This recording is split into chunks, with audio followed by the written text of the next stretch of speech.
بسم اللہ الرحمن الرحیم۔ اگر ہمارے معاشرے کے اندر میاں بیوی کا رشتہ وہ اچھے طریقے سے چلے تو ہمارے معاشرے کے بہت سارے مسائل حل ہو جاتے ہیں۔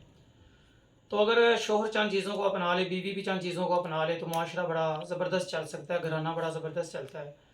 ان کے اندر سب سے پہلے شوہر کو چاہیے کہ وہ جب بھی گھر میں داخل ہو ہمیشہ مسکراتے ہوئے داخل ہو۔ گھر کے بعد جتنے بھی معاملات ہو جائیں، جتنے بھی لڑائی جھگڑے یا پریشانی والے معاملات ہوں، تو جب گھر میں مسکراتے ہوئے داخل ہوگا تو بہت اچھا تاثر جائے گا۔ اسی طرح بیوی کا ہاتھ بٹانا گھر کے کام کاج کے اندر، بیوی کے امور کے اندر دلچسپی لینا کہ اس کے جو معاملات ہیں ان کے اندر جو ہے وہ دلچسپی لے۔ اسی طرح یہ بھی ہے کہ بیوی کو کبھی کبھار جو ہے نا وہ تحفہ ہدیہ لا کے دے دیا جائے تاکہ وہ بیچاری جو ہے نا وہ خوش ہو جاتی ہے۔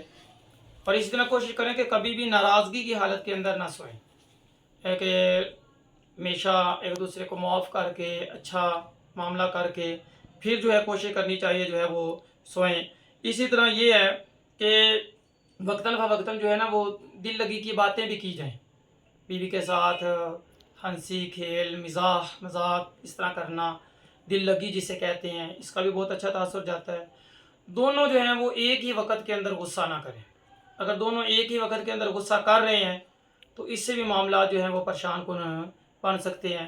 ظاہر ہے کہ اگر دونوں ایک وقت میں غصہ کریں گے تو معاملات خراب ہو جائیں گے۔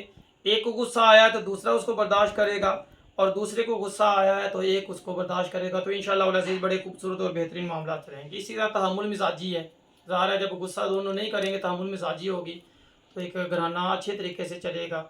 اور اسی طرح بیوی کو بھی چاہیے کہ وہ مسکراتے چہرے کے ساتھ استقبال کرے خامد کا، اور ساتھ ہی ساتھ یہ بھی چیز ذہن کے اندر رکھے کہ جتنے مرضی تکلیف ہے یا پریشانی ہے یا بیمار ہے تو آتے ہی اس کی ضروریات کو پورا کرنا، وہ خود جان جائے گا، دیکھ لے گا تو اور زیادہ محبت جو ہے وہ پیدا ہوگی۔ اسی طرح کوشش کریں ایک دوسرے کے گھر والوں کی، یعنی کہ خامد بیوی کے گھر والوں کی اور بیوی خامد کے گھر والوں کی شکایتیں یا برائیاں نہ کرے، تو انشاءاللہ العزیز یہ چند چیزیں اپنانے سے ہمارا معاشرہ جو ہے وہ جنت کا نمونہ بن جائے گا۔ اور کہ یہ معاملات انشاءاللہ العزیز ہو جائیں تو ہمارے معاشرے سے اکثر جو ہے وہ طلاقیں انشاءاللہ العزیز ختم ہو جائیں گی۔